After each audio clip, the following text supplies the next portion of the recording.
tomorrow, so I gotta sit here with a line of like 20 fucking trucks. So I figured, fuck it, I'm going live.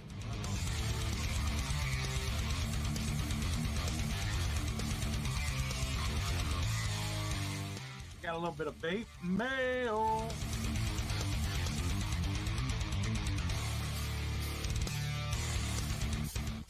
I'm glad you got the notification.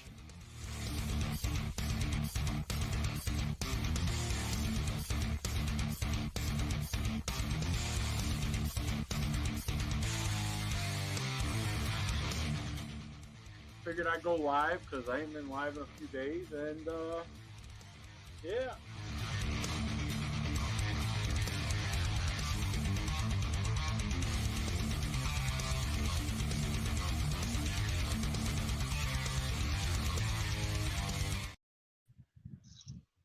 We are live, people, and I know, trust me. I know there's people out there that miss me. And I can't disappoint these people, you know. These people, like, for some reason, thrive off of me, thrive off of my presence of YouTube, you know. Without me on YouTube, they wouldn't have nothing to do with their life. So here I am, people. Here I am. Plus, a little birdie reached out and basically told me that they miss me on YouTube in the morning, ruffling feathers and shit like that for certain people. But you know, what are you gonna do? You got a gift or a talent for pissing people off, then you do. You know, it's just one of them things. But yeah, we're here. Today is I don't know what fucking day because I haven't been live in a couple days, and I mean, there's a reason why I haven't been live in a couple days, really. And it's a quite simple one. I just I've been binge watching a show of mine that I like.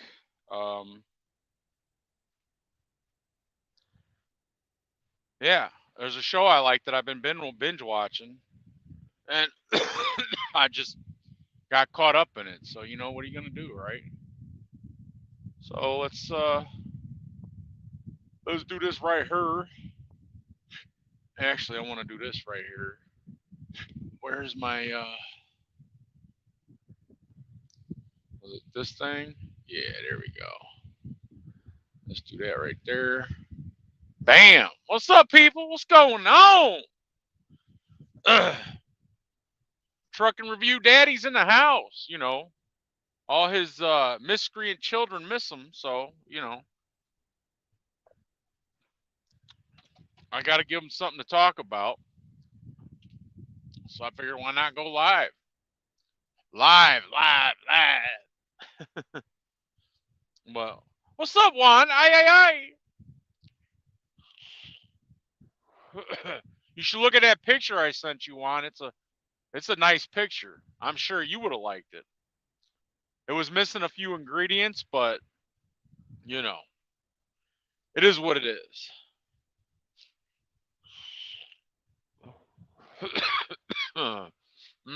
Can't vape in the first thing in the morning. I just literally got up. Tonight's coffee and a vape drink is going to be this cold brew here, Sweet Black, baby.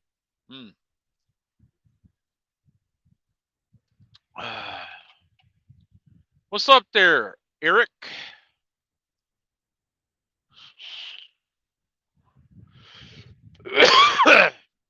Speaking of pretty boy Ryan there, I know why you wanted me to watch your video on your little thing, but it's not gonna work. It didn't trigger me. However, I did appreciate the the view of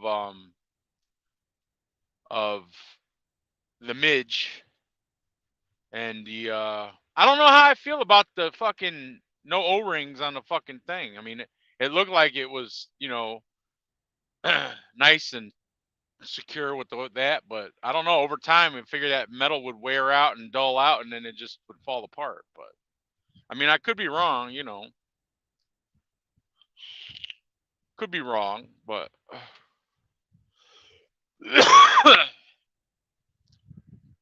but you know. But other than that, anyway, we'll give a little update. I am currently at the Flying Eagle truck stop here in Kansas. I'm in the miners in Barney's territory.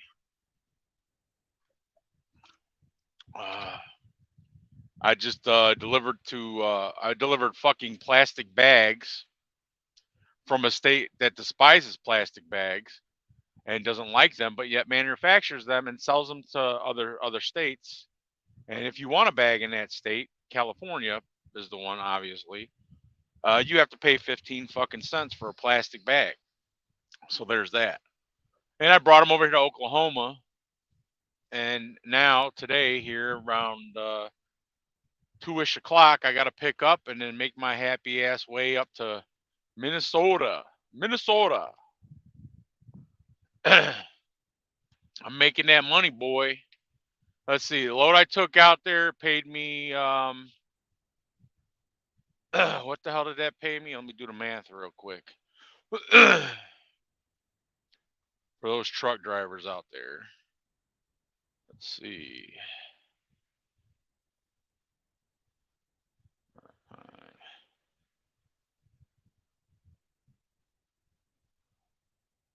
That load out. No, wait, no, it was more than that. Never mind. Hold on. I did the wrong. 0.75 times. I think it was like 1,800.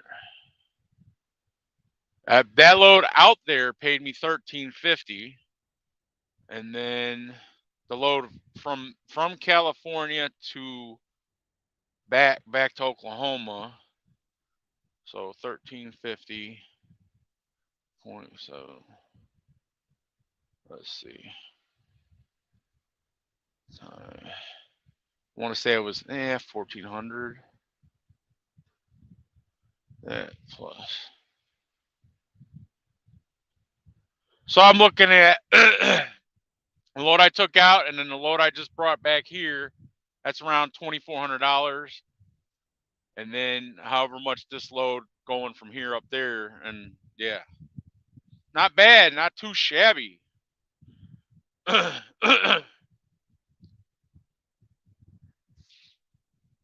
Okay, man. Okay. But I just know I know our past, and I know you, and I know like a lot of people think of you and what I've heard, but you know, it's whatever, man. Like I said, I enjoyed the video.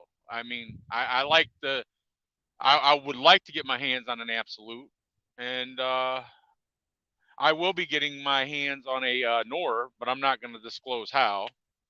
But I will be getting my hands on a Nor very soon. But you know, what's up, Dozer? We got the hoity-toity fucker in the house, man. Dozer. This guy, he just, you know, it is what it is, man. It's Dozer. I wonder if I can, just because. Let me see.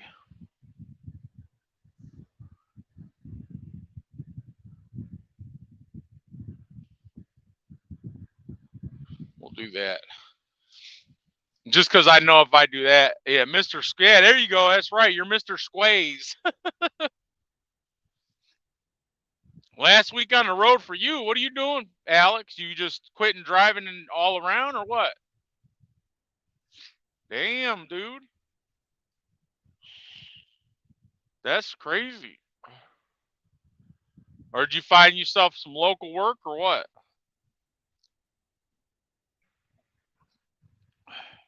I mean, I'd love to be able to quit the road and you know be home every day, but the money's too good. I can't, you know.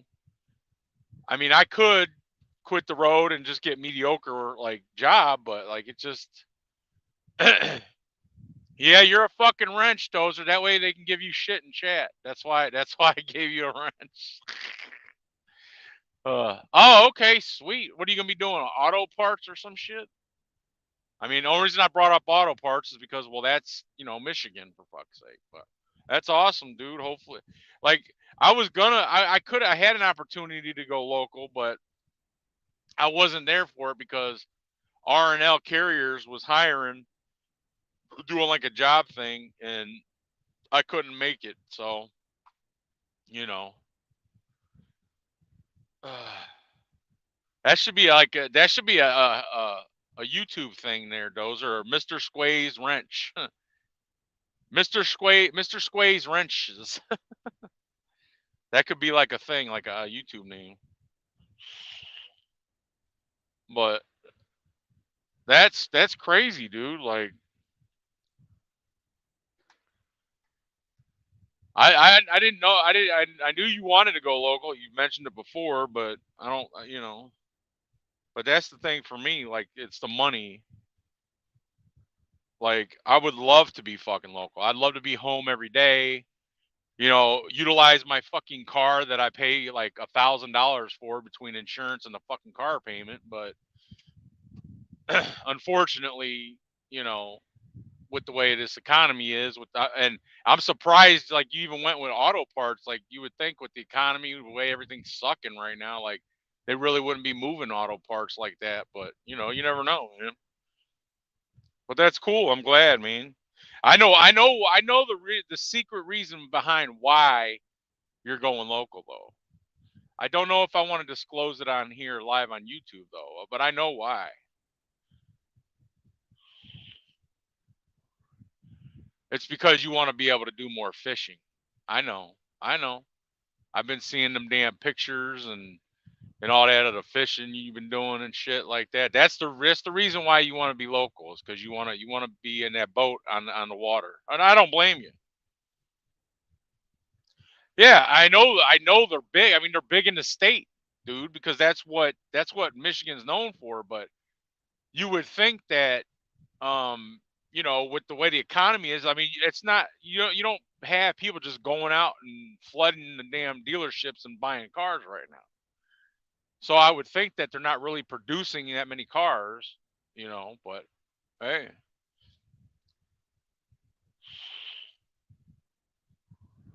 I'm not gonna lie, I'd like to go fishing.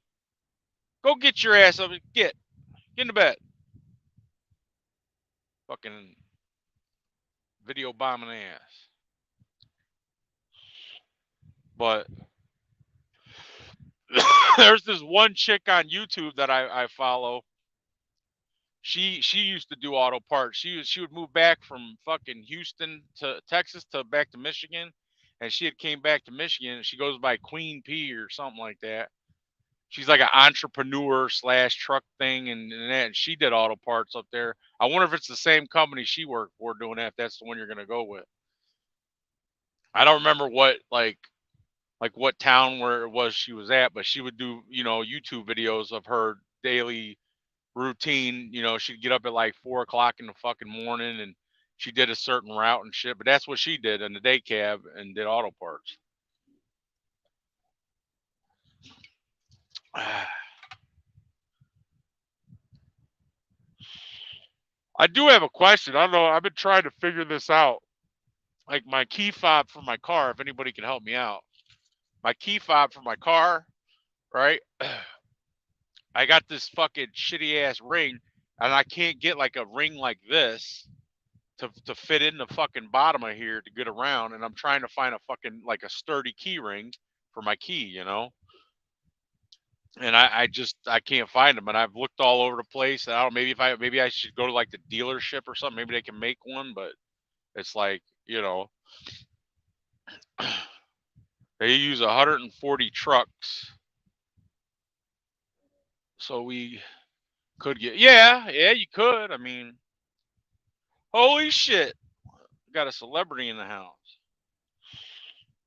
I'm just gonna let you know, Jackknife TV. This chat ain't for the faint of heart. These fucking people can be ruthless. So just so you know.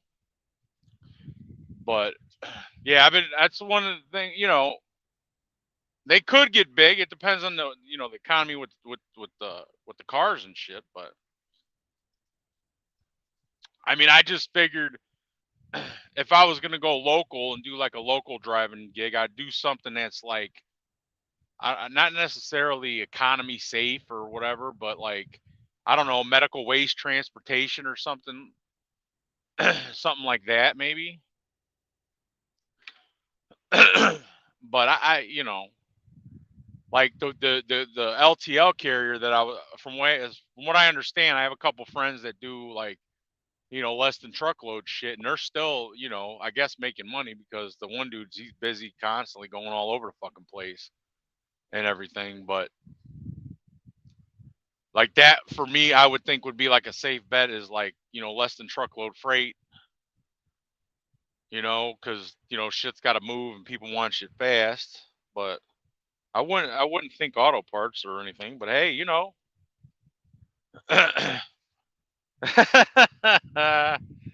oh shit. But you know, it's I'm glad you found something. You get to be local, man. I'm jealous of you. I ain't even gonna lie, Alex. I'm not gonna lie, man. You get to be fucking home every day. Was that? Did I see one of your pictures? Was it in a boat or something, or was you just like? I was just wondering if you got a fucking boat or not. I could have swore I saw you with a picture in a boat, but then I'm really fucking jealous. Cause that's one thing I used to do a lot of, man. I used to back in my younger days when I was like younger, like middle school, high school. All I ever fucking did was go fishing. That's it. That's all I did was go fishing. Like even during school, like I would, literally when the sun's not up, I would go grab my because I rode my bike to school, so I'd have my fucking fishing pole, my tackle box, and my book bag on, and I would go to when I lived in Kenosha, Wisconsin.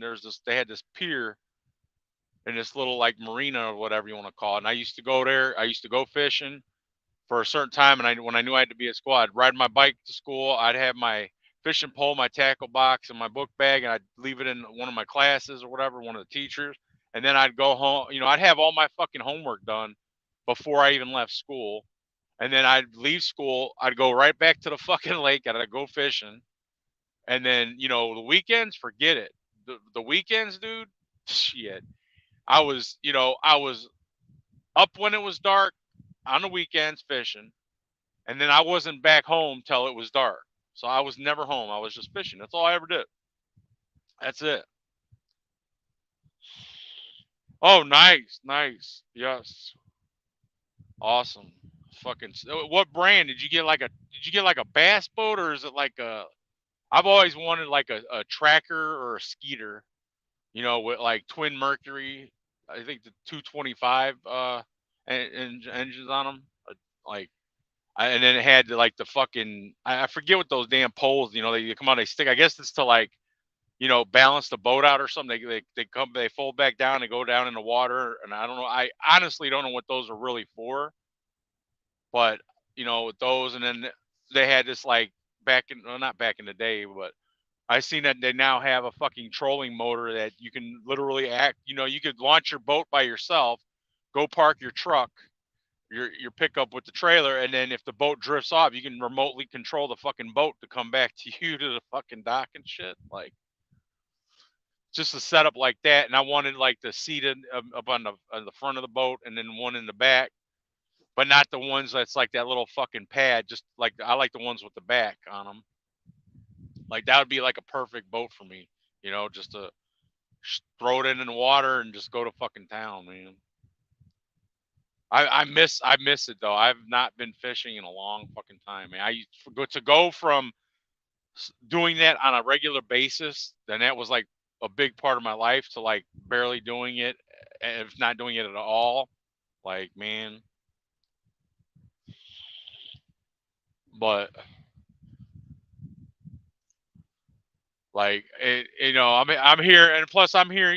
I watch a lot of these other trucking channels, and people are always like spot market this, and then try to compare spot market with the fucking, with contracted freight and shit like that. And it's two completely different aspects, in my opinion, of the industry. You can't compare the two. But what gets me is when you have the spot market people bitching about, oh, there's no money, there's this, there's that, but yet they'll still try to struggle through it. And instead of like taking your truck and actually going to do something with it, put it on something. So at least while the spot market is shit, you can, at least keep your truck going and afloat. But if that's the way you do it, that's the way you do it. But a lot of the people like I watch on YouTube that do that spot market bullshit, that complaining and crying, they're sitting there going like, they're bitching and complaining about there's no money. Oh, it's the end of trucking, this and that, and blah blah blah. But yet they'll get their truck shined up and ready to go and deadhead all the way to fuck down to Florida for a truck show. You're bitching and complaining about the money in a market, but yet you're gonna take your time and go, shine up your shit and spend money and then drive it all the way down to a truck show. That's kind of counterintuitive. It doesn't make sense to me,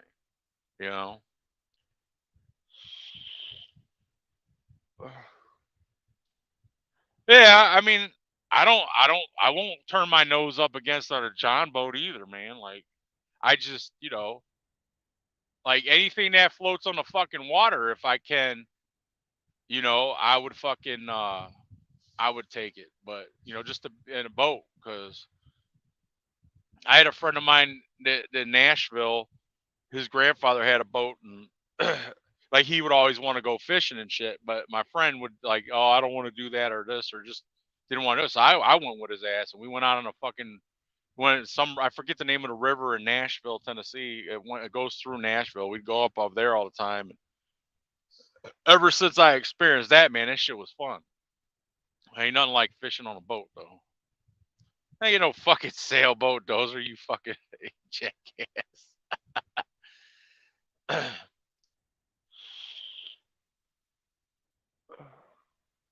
Right. I understand they're there to promote business and stuff like that. But if you're a one truck dude, if you're a one truck guy, you know, how much promoting are you really doing? Like if you're already high end in the YouTube industry of trucking, you're already making fucking money from YouTube. You're already, in my opinion, these guys in the trucking industry on YouTube, they're not really honest about what they do with YouTube. They're not showing, in my opinion, the real deal when it comes to YouTube. But they're showing like on a video that, yeah, this load's only paying $1.80 a mile, and I got to take it just because I got to keep my truck payments going and my truck insurance and shit like that. That's, I don't know, that just seems fake to me.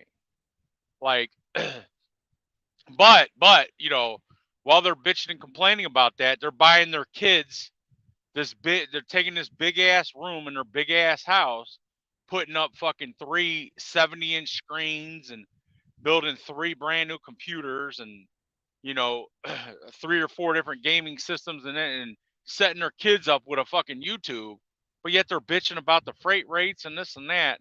And I noticed between 2 of the channels, the one channel I was watching, I was listening to one guy, and then the other guy don't really say much, but the other guy was like throwing little puns out, and I don't know if that guy's jealous of the one guy that lives in South Carolina, but the guy that lives in California, I don't see why he would have to be jealous, because the motherfucker's got 3 trucks and he's running them with one of them, which is a team. His wife drives the other one, and then he drives the one. But they had made comments, like snarky comments against the other guy and everything. But the other guy is, the guy in California is big because he's got the multiple trucks and this and that. So I'm pretty sure he's probably doing a lot better than the other guy. But the other guy is big on fucking YouTube, so he's big there. So they're big in 2 different aspects of the fucking thing. But the one guy, he doesn't really say much. He doesn't really, Although I had heard at one point that the guy from South Carolina, his wife had made a comment about the other guy's wife in California, but you know, it is what it is. It's whatever.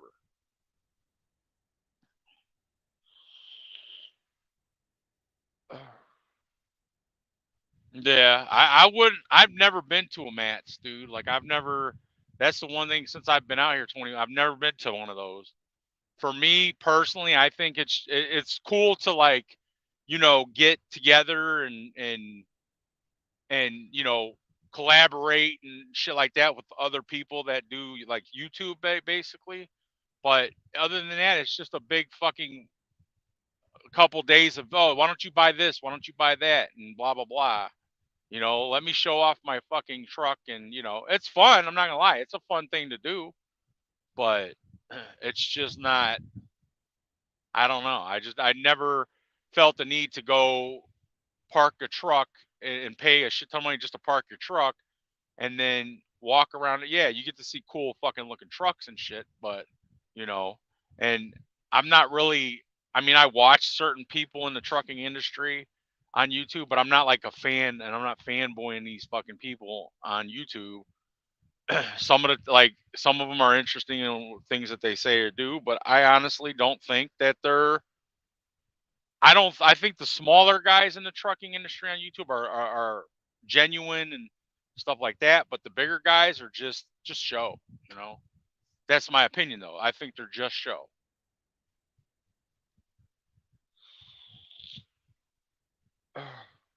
And I seen that you know, I seen your channel pop up like when I first started you were at like 2, now you're like almost what, 8 or 9,000. So I mean, by that one dude putting your name out there, yeah, that was obviously is helping. But I noticed when you put the Matt's video out there, the one it didn't really get that many views. But maybe if you would have done like a live or something with a couple of those people, like then it probably would have probably went up higher. But I don't know, man. Oh, okay. So okay? Yeah, I think it's the Papa John's parking lot that you can park for free, but then it's a nice walk to the convention or whatever. If I remember correctly, like what was it to park like close? Was it like $50 or something like that?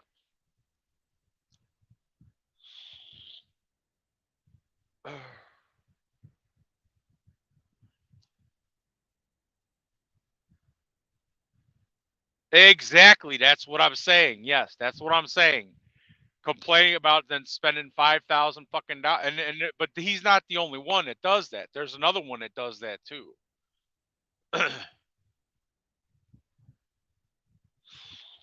I prefer one. I prefer doing fresh water, even though I live in a state where you know salt water is a thing. But I like bass fishing. And I've always like bass, muskie, pike. You know, like walleye, crappie, and perch. That's like where I like to like fish, like in the inner lakes and shit. Like I've never went. That's the one thing I never had. I went one time. Me and a friend of mine, we used to go bluefish fishing off the coast of New Jersey. Um, it was like I think $80 or whatever. You go on a boat with a bunch of people, and they take you out to the spot where they're at. You just throw your lines in the water, and then the cool thing is like you put money in a pot, and whoever catches the biggest fish for the night, they win the fucking pot.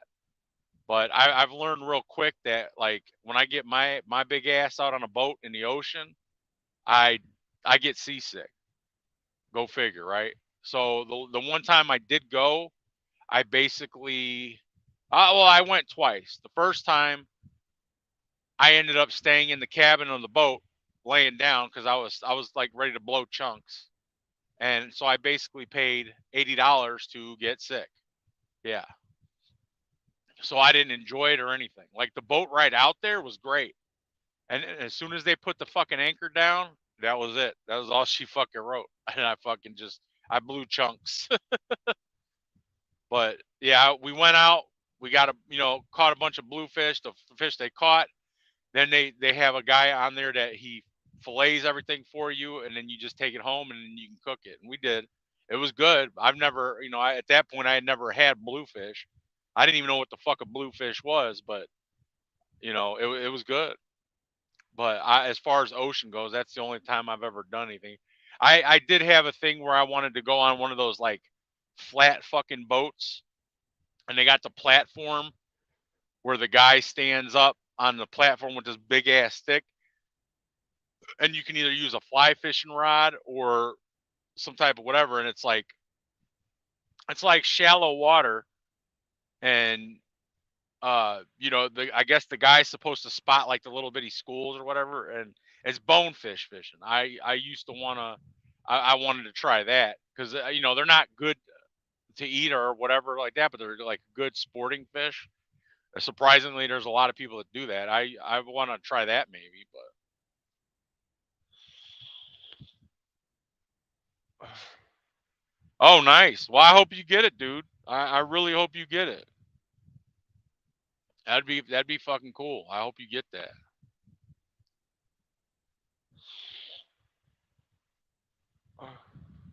But I have like a certain thing about like shit like that, and that's one of the things when it comes to the trucking industry. But people won't say it, but they'll think it.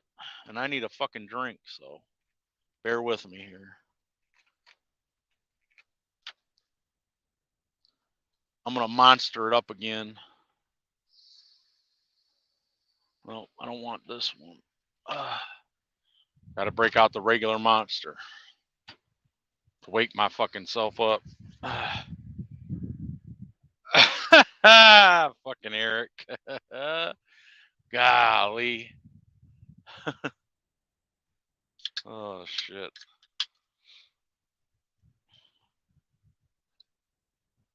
Mm. Oh man.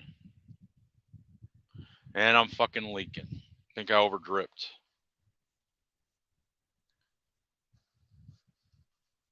Oh.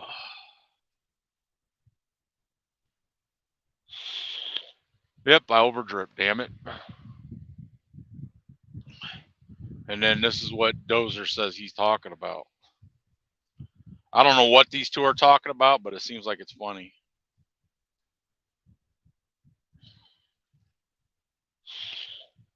But I don't know, man. I would definitely I would definitely like to be home every day. You know, number one, I would make less money, but at this point it's like I don't really care like as far as the money goes. As long as I can pay my fucking bills and I can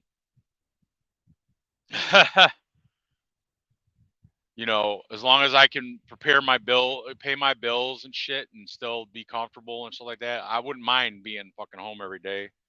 You get out here on this fucking road and you're there like I remember my first trip out on the fucking road. I was working for a company out of uh was it Vineland, New Jersey? Or no, yeah, I want to say Vineland, New Jersey. Company called NFI. That was my first like actual trucking job back in fucking I want to say 2001 or something like that. And I had started out I was just doing like I had an account with State College, Penn State, where I would go to like a office depot or one of those type of places, and I would pick up. I'd have my truck and trailer there all the time, and I would go up to State College and deliver like a partial load of shit, and then if they had any returns, then I'd bring it right back down. And that's what I did for a while. And then I was like, there's no fucking money in this. I guess it's stupid. And then I did some other little thing. They had like a Jaquita Banana account where you'd go out of the ports with those guys. You had to be there a long ass time and all that to get that account, and I never got that account. So they had one Christmas. It was like right before Christmas. They needed somebody to take a load of IKEA furniture I don't know if it was Maryland or whatever, and I had to take it to Nogales, Arizona, or no, I'm sorry, that was Houston, Texas, because there's I mean, a massive IKEA place in Houston, Texas, off of I-10, and I said I'll do it, and that was my very first over the road like job, and I knew nothing about the fucking road. I had known what I known through school and shit like that, but that was it, and I took it, and that was interesting. I did it, it was good, and that was my first experience. And then after that, I did one more load for them one time, and this time I literally went like way far. I had to take some like pharmaceutical shit, like pills or something like that. That was what I took to Nogales, Arizona, and I went across, I did that. Ended up going from there to Arizona, Arizona to California, California to fucking Chicago, and then from Chicago all the way to fuck back to Pennsylvania. So that's like a fucking, my second road trip. And then I think about from that point, that's when I just did the road shit. So I've been on the fucking road quite a bit and a very long time, and and then I went back local, and mainly the road shit. So it gets to a point out here where you've seen everything, you've been everywhere, and it's just, you don't feel like you have a life at some point, like especially if you have family and friends and shit like that, at home, you don't have a fucking life, and it's just like fuck this, is it really worth the fucking money to stay out on the road? Certain times, yeah, it would be, because the times can get hard, but you're just like, you don't know. You don't know if that's what you want to do or not. And what are you supposed to do?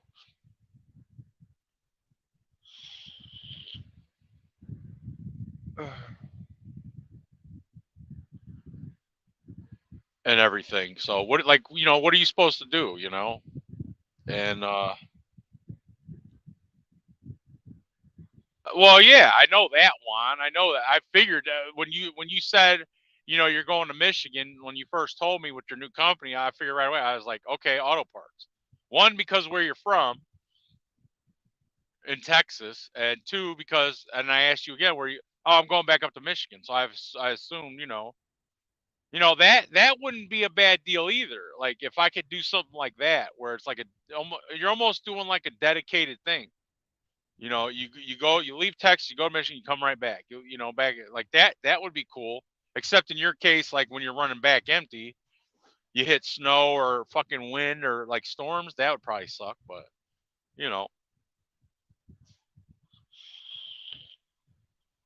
but other than that, like I wouldn't mind being home every fucking day. It used to be back in the day, like when my dad was working. I know a lot of people in the trucking industry. They've heard of Jevic Transportation. Well, when my dad used to work for them, he was he was home every day. He worked over at night. He'd get up at like midnight, go do his thing, and he was home by like between 8 and 10 o'clock in the morning, and then off on the weekends, and then do it all over again. And he very easily made 100K a year, home every day as a company person. But then he had to work his way up to do that in the whole 9 yards. And then they went ahead, and the owner of the company fucked the company over by selling it to a fucking a liquidation firm. And what they liquidated the whole company and just basically dissected it, and it was gone. But when he was there, man, it was good fucking money. But those jobs nowadays, they seem like they're few and far between, where you can do 100K a year and be home every day in the trucking industry. But back in the day, man, they were all over the fucking place. That's just not a thing right now. So, what are you supposed to do, right? Like it's just one of those things, man. Like I would be home every day in a fucking heartbeat if I could get a driving job that does that. Like the company I'm with now, they're very lax. They let me choose where I want to go, when I want to go. You know, there's no, well, you got to do this, you got to do that, and that's all there is to it. It's not like that. It's a small company, yes, but when I am presented with, you know, all right, cool, man, cool. You know, if I'm presented with when I get a phone call, I'm told I got this, this, and this. What do you want to do?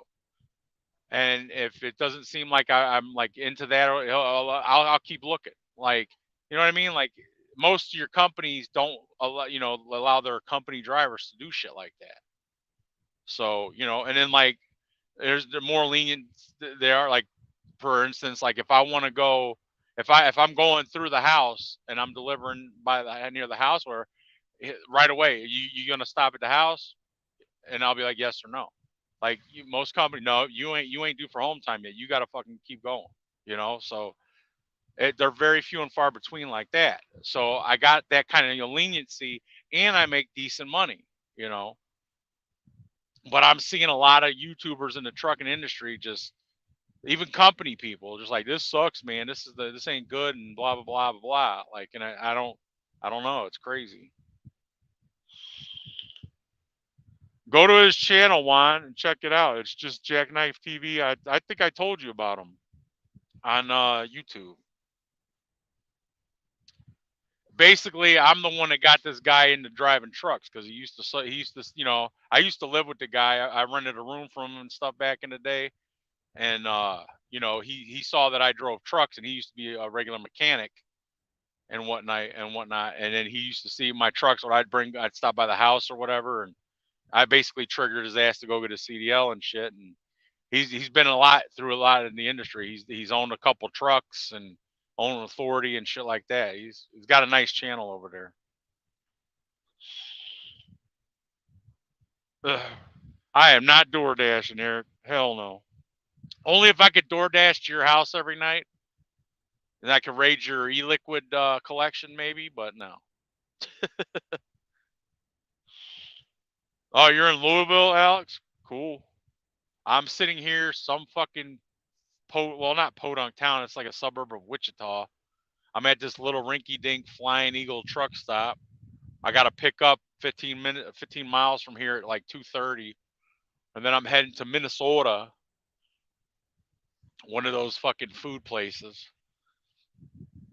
But this little turnaround here, like as a company driver, I've basically, just in 2 loads, I've got a gross of $2,400, and then whatever the miles is for this load, which is probably this is probably at least another grand. So I'm looking at $3,400, for the end of the week. So you take that and do your math, whatever, and it's a pretty decent paycheck for, it's a lot of driving, but I don't mind driving a lot. It's the sitting and the waiting part that I hate. So I make, my little 75 cents a mile. I do pretty good here where I'm at. And I've noticed a lot of these companies nowadays, we'll pay you 80 cents a mile. And I'm hearing, like, I'm looking at these companies, the advertisements, and I'm looking at like their Google's, like, where you can rate things and shit like that. And a lot of these fucking companies are just fucking straight up lying. And the one thing I have noticed here lately, and I don't know why or where it's coming from, but I'm getting a lot of fucking calls from companies like, you need a job, you want a job, like I had this one company, Great Plains. I think they're out of North Dakota or somewhere, but they keep fucking calling me and like, hey, and emailing, and I'm like, leave me the fuck alone. I got a job. I don't need to work for you. Then I had this other company yesterday actually literally call me, Inland Express, out of fucking Salt Lake City, Utah. And I'm getting all these, it's like an uptick of calls of like, we're hiring, but yet the economy the way it is, why the fuck, or the trucking industry the way it is, why the fuck would you be hiring this many, or wanting, like, bugging the shit out of people to work if if the economy's that bad? So I'm not changing companies. No,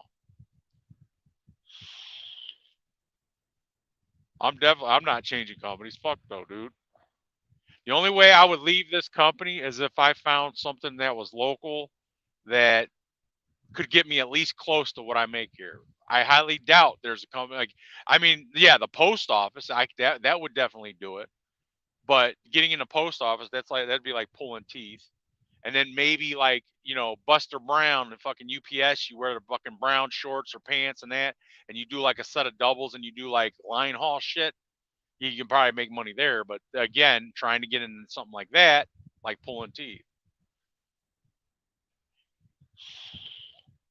But unless you're talking about Juan, yeah, Juan switched companies. I was shocked, Alex, when he fucking told me he switched because I thought that dude was gonna be like there forever, like forever and a day, because I had talked to him about switching companies back. No, nah. And then he has. But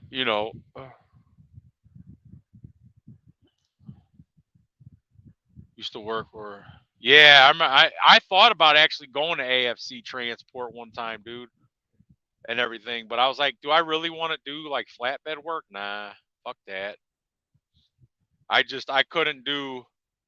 I couldn't do. I did flatbed my very very very first job doing trucking was flatbed, and it was roll off flatbed. PTO valve, lift the shit up, put it in first gear, take off, and the shit just drops on the ground. You sign your paperwork and go. But after that, I said I'm not doing fucking flatbed. And what probably put a bad taste in my mouth with flatbed with that was not only did we have to strap and chain down loads on the trailer, but if we got a flat tire, we had to change our own fucking flat tire. Like there was no, you call road service or nothing like that, or mechanic in the fucking shop would change it. No, I had to change it, and that's probably why I said fuck flatbed. So I was like, nope, I'm good. I'd rather just open and close fucking doors and leave it at that. Uh, so it is what it is. Oh man. But trust me, like getting off the road like Alex is doing and shit like that, I've contemplated that several fucking times. And I guess at some point you just have to ask yourself, is the money worth not being happy? Uh, do I want to be home with friends and family more? Or do I want to make a lot of money? Shit like that. And even now in today's standard, it's not really a lot of money, but you know, it's nice to be able to, you know, take care of shit that you have to take care of and still have money left over. Whereas, you know, being able to just pay your shit and that's it, and that's all you can do. I even had a friend, Jackknife TV. I even had a friend that he lied his way into flatbed. Like literally, never had any experience with flatbed or anything at all, and he lied his way and somehow was able to show proof of the experience. And he got in with combined transport out of Oregon there, hauling glass. And he did it. He basically had to teach himself how to do the shit. And obviously they had people there to train you and shit like that. He was actually going to go work for fucking Maverick because apparently they pay, even though they're a big company, like one of the mega, like I wouldn't say they're mega, but they're pretty big. And they actually pay their glass division pretty fucking good.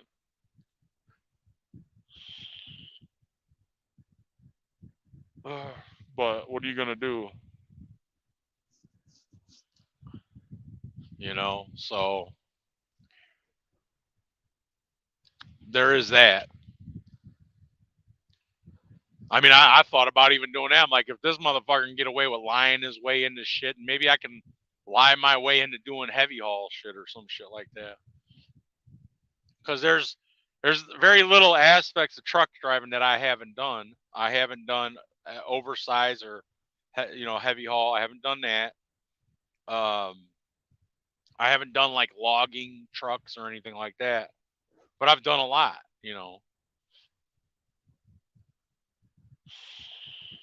There's lots of things that I would like to still do that, but Yeah, I'm right there with you, Alex, and the whole local thing, man. Actually, sitting there when I saw your pictures you posted on Facebook of you and your wife with the fish and everything, I was like, that was bringing back memories of me fishing and shit. And I was like, man, I'm fucking jealous. This old fuck's out there fishing and shit, and I'm in my truck on the road and like, man.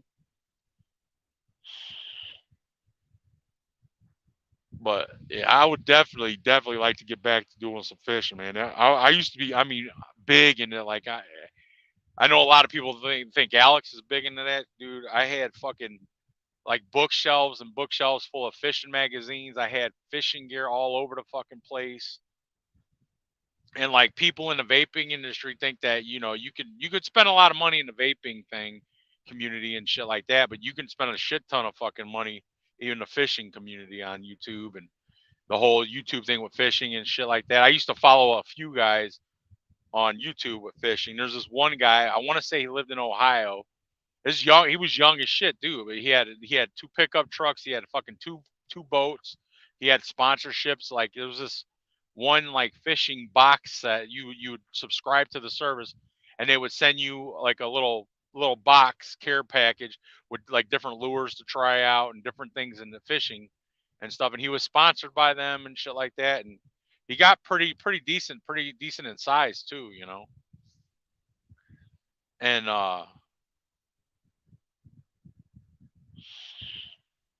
yeah, I know Juan, right? Like, but you though, you're kind of different though because like like you say, your kids are grown, but yeah, you still have not now. It's you move past the kids being grown, and now you have the grandkids that you want to be for, or you might be the person that you want to be. You weren't a lot for your kids' kids, so now you want to be there a lot for your grandkids and stuff. So you want to be there for like to see your grandchild drop a cake, and take a nice expensive hoity-toity cake and make it a mess, but and then have the little grandchild smash cake all over his face and shit like that. Shit like that, you don't want to miss now because you might have missed it with your kids, type of thing.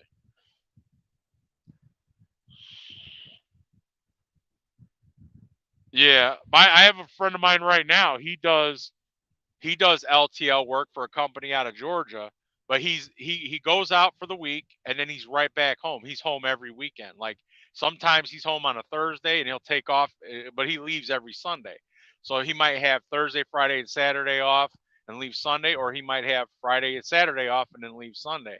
But he's home every week, and that's his company's business. That's what they do is straight LTL freight. They don't do anything else. It's an over the road carrier. They have day cabs and local people, but he does the what he calls regional, and he's home every single weekend. But he's okay with just making a certain amount of money. He's okay. He's one of those people that's okay with making just enough money to pay his bills, and that's that. And if he has money left over, he has money left over. If not, it doesn't matter. Me, I like to pay my fucking bills and have a lot of money left over. Like that's the whole point of saving and shit like that. So that's another aspect. If you're okay with doing that, then yeah, do that. But I have certain things I like to do and want to do, and can't do that if you're just making enough to make your ends meet. You got to have more. Otherwise, you're just making your ends meet. And some people are happy with that. I'm not. Maybe one point in my life I'll get to that point, and I'm happy with just making my ends meet. But yet I can still go fucking fishing on a weekend, spend time with family and friends, and that's it.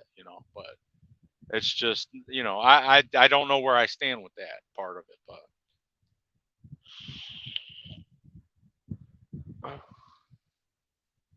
I personally think in the trucking industry, the days of this industry being like a big ass money pit, and those are over for at least now. That's over, but and I know when I say this analogy, a lot of people are like, no, there's no way, but it was true back in the day when I first started driving a truck. The trucking industry and the people driving it used to be right up there at the same level with doctors as far as pay goes. And then over time, the shit would just get lower and lower and lower. And I'm not even talking about a respect thing, because that's definitely that's been a thing. But this industry to its own demise has something to do with that itself, is why that's not it. But that's a whole nother fucking topic. But you know, and in the standards, if you want to go back even further, when this industry was deregulated, that's in my opinion when it fucked it up, because it now opened up the whole fucking market to just, people can go hog wild on fucking rates and shit like that. If it was never deregulated, then it was kind of like almost set at a certain point, and it was that's all only as far as it could go. So the money was there, but unfortunately, that's not how it is anymore. And don't even get me started on, since they deregulated this shit, the amount of regulations put on this shit is like, it's choking the shit out of it. And a lot of these fucking people don't understand that. All they understand is that, I can't go to the fucking grocery store and buy my kids a fucking gallon of milk because it's like fucking $10. Why is that? That's their question, but they don't know. They don't know all the behind the scenes shit and everything else like that. They don't know that. Like, for instance, I delivered a load of grocery bags, and I said this earlier. I picked up a load of grocery bags from a state that despises plastic bags. They're all about the Green New Deal, the green this, the green that, but yet it's the most polluted fucking state in the country. Okay? They're against plastic bags, right? But they'll produce plastic bags in their state and they'll sell them to other states. And if you want a fucking plastic bag in that state, it's 15 fucking cents. Right? That makes no fucking sense to me. That makes no sense to me whatsoever. You're against plastic bags. So if you're against plastic fucking bags, you wouldn't even produce that shit. And then I got this load of plastic bags. It was like 43,000 pounds. And I brought it to a fucking one of those grocery, like Albertsons or something, what it was called. Brought it to them, right? Gave them their fucking bags. You know what? I had to pay $290 fucking dollars for them to unload a load of plastic fucking bags.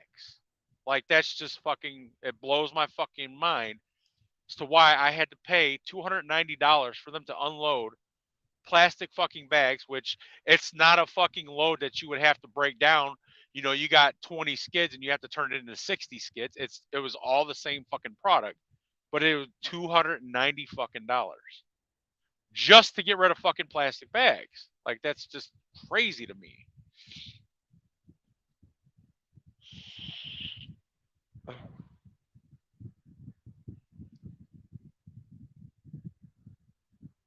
Right. I mean, yeah, that's probably the case, but there was still your owner operators. They can only operate within a certain realm of things. They had to go back and they had them fucking what do they call them? Bingo cards. Yeah, they used to call them bingo cards. So if you wanted to run to this state and that state and this, you had to have these certain, IFTA things for these states, and that's the ones you could do, and that's it. That's where you would run. Those were you pretty much set up your own lane as to where you by how much you paid and where you wanted to go. And they used to call them bingo cards back in the day. You had a fucking plaque on the side of your truck, and you had all the IFTA stickers to where states you would run through and this and that. Now you have one sticker, and that's for all the fucking states. But yeah. And now, since you brought that up, I'm going to play devil's advocate here, okay? You got people out here bitching and complaining about brokers, you know, fucking the industry up and this and that, right? You got drivers that own trucks and stuff like that. Come on, I should be able to get paid $9 a fucking mile, right? I watched one show and they had this. They had, I think it was the Asian Mai show. He had a guy on there who also was a brokerage, but he also had some trucks with a guy, and they had some trucks, right?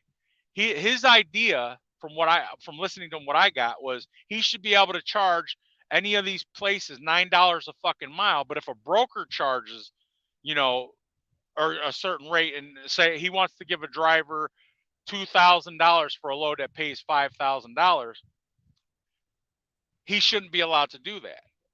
So what in my opinion, with what those two different aspects of it is that okay, if the broker should only get 5% of what the load pays, then there should only be a certain percentage that the driver can get.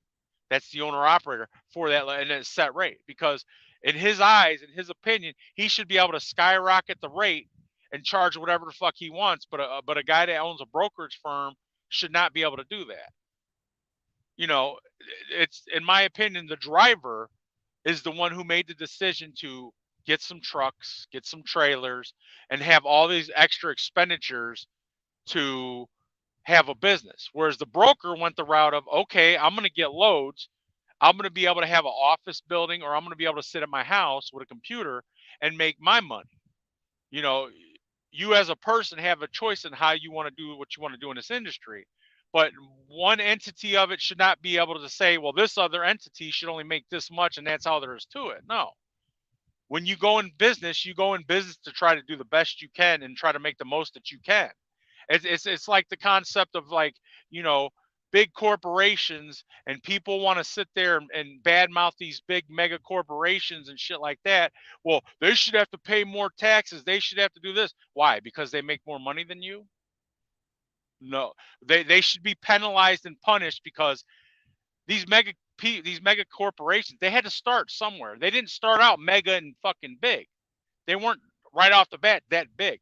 They got that big by doing what they do in business, and that's how and they grew their fucking business. So because somebody grows their business and gets as big as they should be penalized and punished for that? No.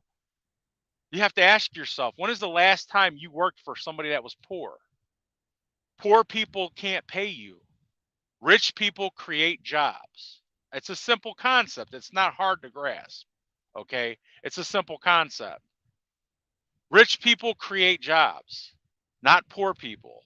But because somebody is successful and makes a name for themselves and gets as big as they get, doesn't mean they should have to pay more fucking taxes.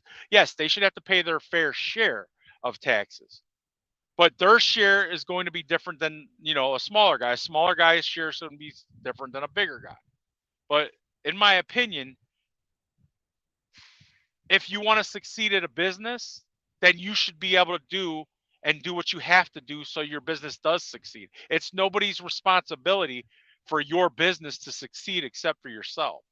And if you can't make it in a specific business because you're not getting the rates that you need to get, well, that's on you. It's not on anybody else. It's on you. There's, you know, that's my opinion on it, you know. That's just my opinion on it.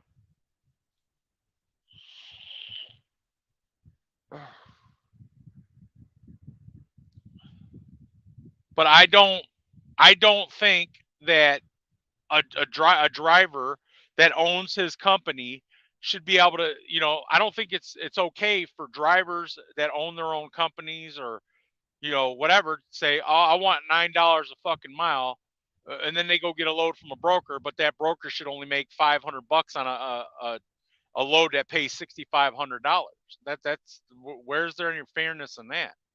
Because he's sitting at a computer at his home in his pajamas, that's irrelevant. That doesn't make it. Just there's no. It doesn't matter. You know what I mean?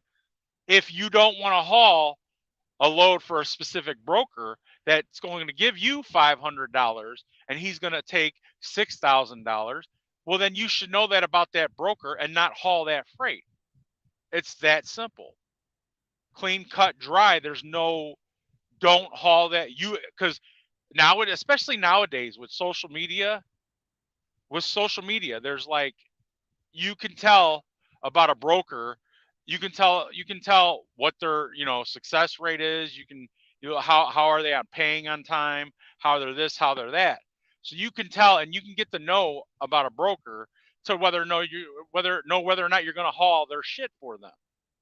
So, like, if you haul that shit cheap freight that they pay, that's on you, nobody else. It's I mean, it's that simple. There's nobody else's fault but your own. But the fact is, there's people out there that don't know the fucking business, that don't know you shouldn't haul cheap ass freight. So what are they gonna do? They're gonna haul that cheap freight. You know, it's on the market itself. And just so you know, Jackknife, it's not the industry is where it's at because of what's going on, and it's, in my opinion, it's not going to get better. It's probably going to get worse. And and the reason for it being it's going to get worse is because there's those people that don't have any business owning their own trucks, the small guys. And let's be real here.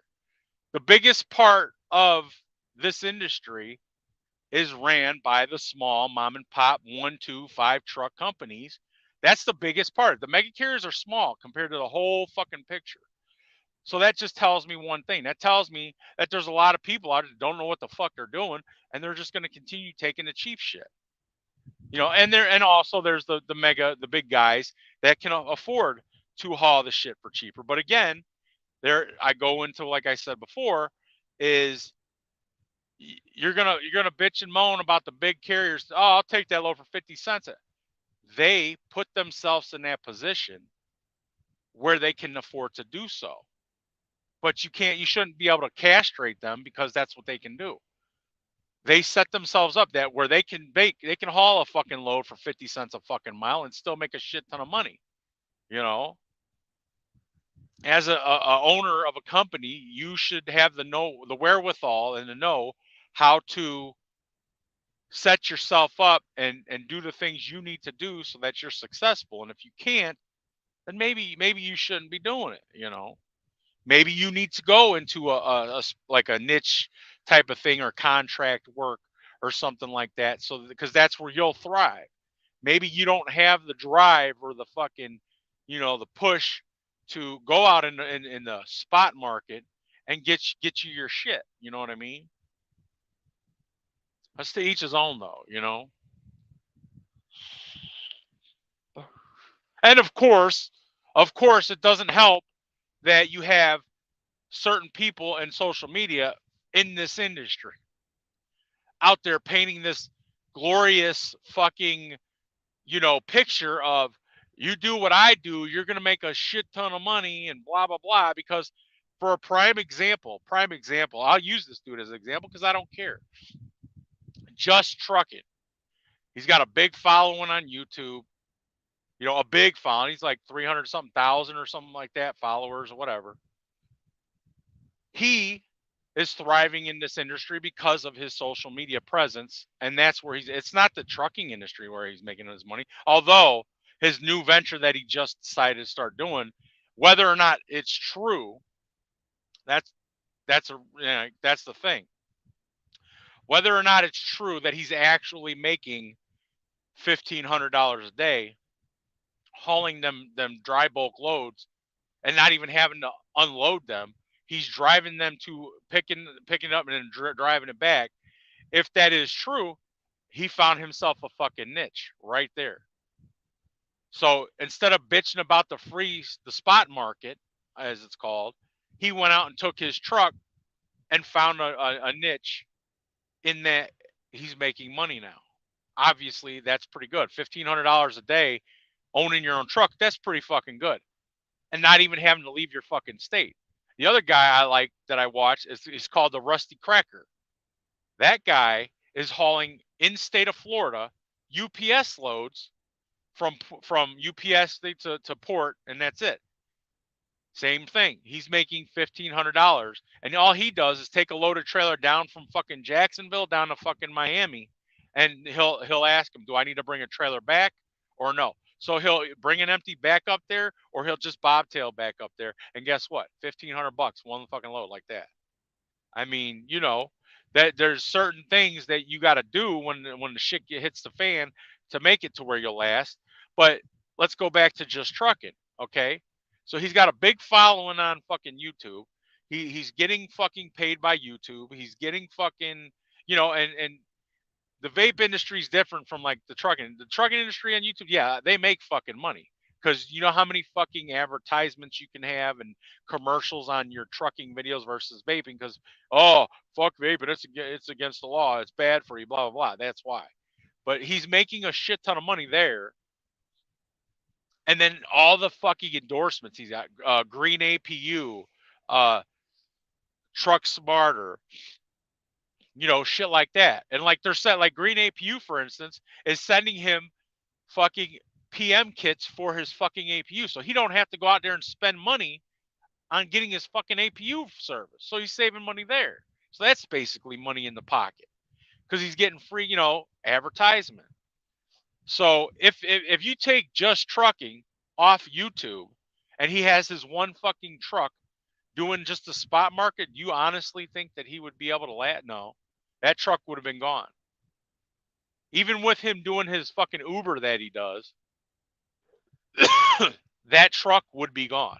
If he was not on social media and as big influence on social media as he is, he would not have that truck. I guarantee you, he would not have that truck and trailer. It would be gone, and he'd be back to Ubering full time or going to like one of the Warners and the Swifts and the fucking Snyders and working for them. I guarantee you that.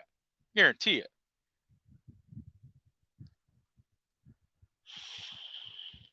I'm not saying he's not a cool dude. He seems like a pretty nice guy, but some of the things that he does, it kind of irritates me. Okay, like the one video he did, he had to put it on video where his child gave some homeless guy money. You don't that's he's doing that for recognition, and that's false. That's he's doing that under false pretense. I don't agree with that. If you wanted to give the guy some money because you felt bad for him, just go over there, give him money. You don't have to film it, put it on fucking video. You don't have to film yourself going and helping somebody's car that's stalled out, because that's fake to me. That's, you just want to get notoriety to further yourself on social media. I there's certain things like that that are disgusting to me. Like, I help people out all the fucking time out, but I don't. Oh, let me video it and then put it on my channel so people can see how how much empathy I have and this and that for some. No, that's bullshit, man. It's like, okay, the other guy, the guy in Tennessee, what he means by this, I'm not sure. But what I see from it, what I get from watching it with my own eyes, again, I help tons of people. I put motors in their trucks and this and that and blah. Why do you got to put that out on fucking social media? Why do you got to put that on fucking YouTube? For notoriety. So you can show that you have empathy and this and that and compassion for other. No, that's bullshit. You should be doing that shit, especially the other guy out of South Carolina. If he's all about God and this and that, he's got the fucking cross on his hood. If he's about that, he knows that that guy up there would not appreciate him doing nice things for notoriety, because you're not supposed to do nice things for people just for notoriety and just to get, you know, you're not supposed to.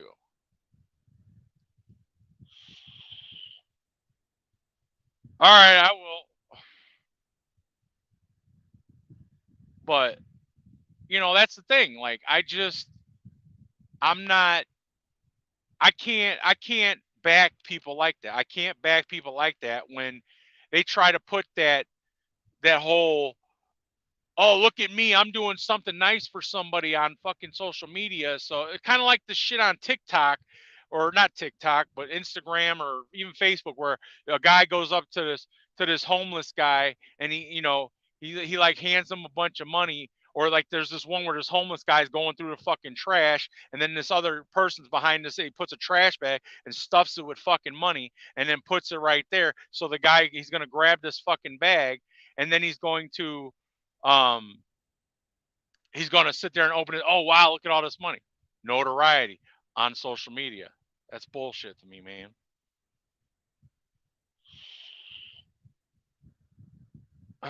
I don't drink anymore, thank you. I haven't drank a fucking alcohol beverage in I don't know how long. I got that out of my system back when I was around you and shit, like 24 years old and shit. I have not drank since then. I learned my lesson, trust me. But that's the thing, man. I can't back people in the trucking industry on shit like that, with the whole fake persona of like you actually give a damn or anything like that. And I can't back people that have to that sit there and do certain things, like bitching about certain things in certain ways of how the industry is and stuff like that. And then they just sit there and you see them going and dialing up their fucking truck and driving from fucking, let's say, South Carolina all the way to fucking Kentucky. Yeah, he did a load there, so he got a little bit of money. But I believe he deadheaded back, not making any money. And fuel in a semi is expensive. It's a lot of fucking money. And that's the other thing he would do. He would always show the the fuel prices and shit like that. But that's it. Like, and then he would bitch about it. And I don't know. I just don't know. Exactly. That's what I'm saying, Jackknife. That right there. This is what I'm saying.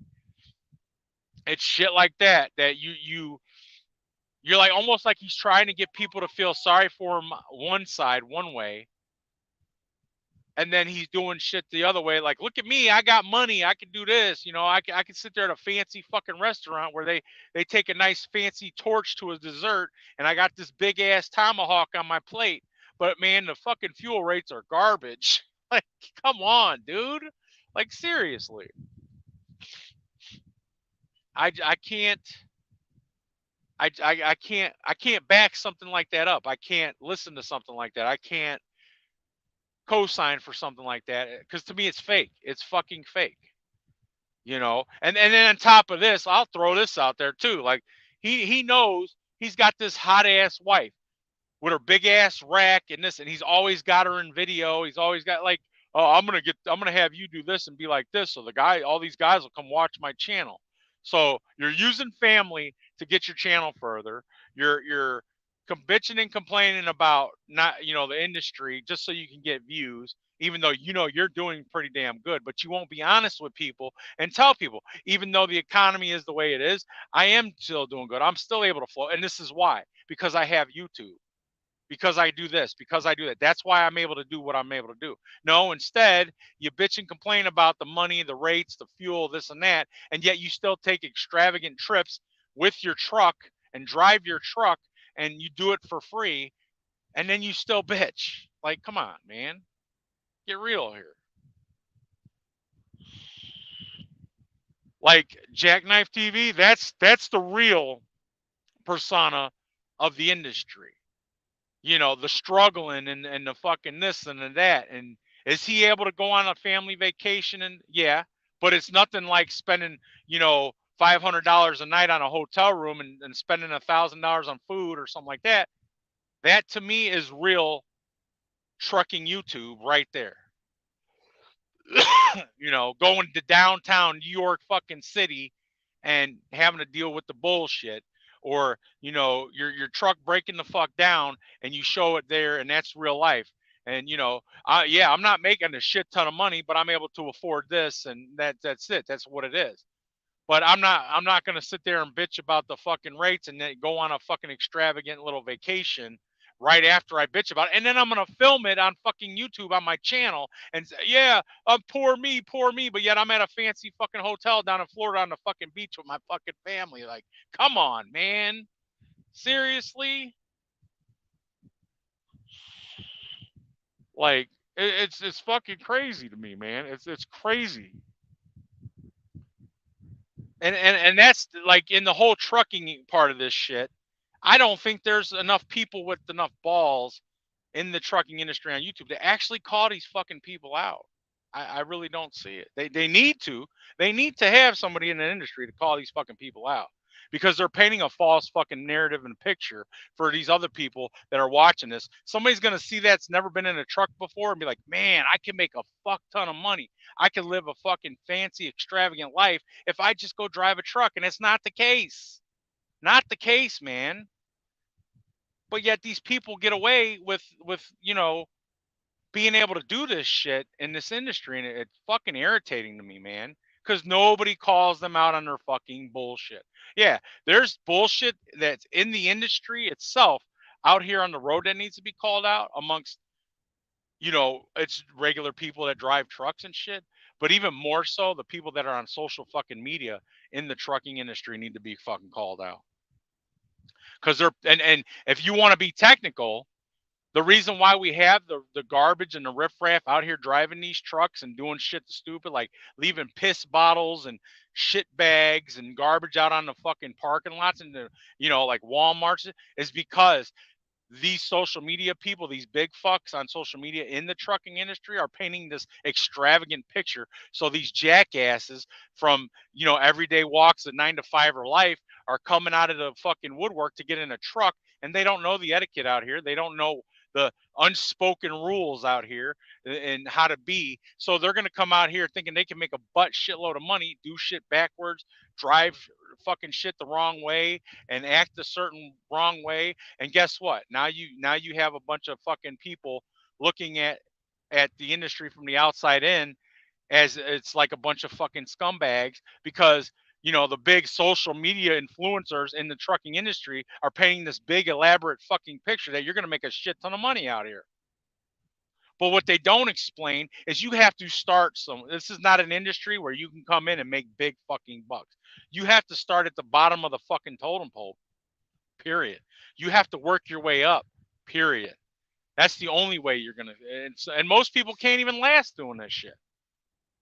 Back in the day when I, like 2000, 2001, when I actually got my CDL, there must have been at least 20 something of us in this class that went to school to get a CDL. And by the end of it, I think there was maybe 5 of us. All the other ones dropped the fuck off because they couldn't handle it. They couldn't do it. They're like, no, I can't do this. And that's a whole nother aspect of it too, like getting your CDL. I personally don't think that these mega carriers should be allowed to have a fucking school and be allowed to allow their own people to train these fucking people to go get a fucking CDL. In my opinion, trucking companies should be forbidden to be allowed to train people while they're a trucking company and have them doing actual work. I think they should all do what I did. I went to a truck driving school, an actual fucking school out of Leicester, Pennsylvania. That's exactly what it was. It was just a truck school. You learned every fucking aspect you could possibly learn. You had hands-on, and that's what you did. You didn't have to worry about a certain appointment time to get to a certain place while you're trying to learn how to do shit. All you had to focus on was learning the industry and learning about a truck, how it operates, what way you're supposed to do shit, and how you're supposed to do shit, and whatever. That's it. That's all you had to do. And by the end of it, you should literally know how, or get the fundamentals, the basic fundamentals on how to operate a fucking truck. So then when you go to a company, if they want to put you out with somebody that's been driving or a trainer, you already have a general concept of what you need to do. Now you just need to learn the aspects of that particular company and how they fucking do shit and the way that they do shit, and that's that. But you got these fucking trucking companies that, yeah, we'll teach you how to drive a truck, but you got to stay with us for a fucking year, and if you don't, it's going to cost you $7,000 and blah blah blah. But you're only going to get 2 weeks of training, and then you're on. No. That's another aspect with this industry is why it's fucked up, because of shit like that. That's my opinion, though.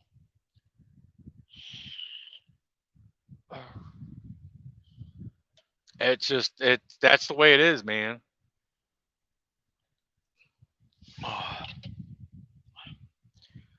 Like even you back in the day, had I known that you were, when you went and got your CDL, and I was at that point I had already owned my own truck. I've already done it. I've already been there, done that.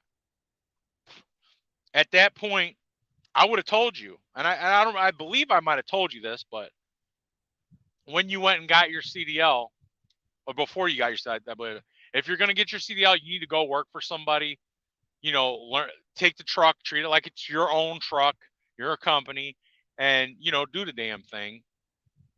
And I said I would do that maybe at least 5 years. 5 years. And then at that point, if you decided to, go get your own truck, whichever way it may be, lease on with somebody or fucking get your own authority. By the 5th year, in my opinion, you should know the ins and outs of the industry, the whole operation of an actual truck, and the cost of it and everything, then you should have the tools at that point to go ahead and get your own fucking authority, or get your own truck, and then go fucking go on with a company.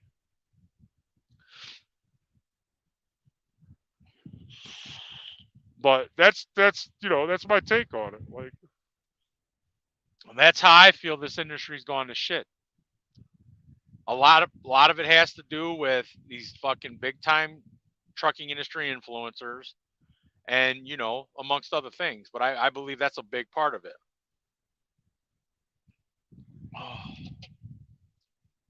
But what are you gonna do, right? but all right, guys, I'm gonna get off here. I didn't know I was over fucking. I just want to go for an hour, but yeah, here we are. I get to talking and I just can't shut the hell up. But all right, I'm gonna get off here. I hope you guys have a wonderful rest of your week. Take care. Be safe out there, and we'll catch you later, man. Take care.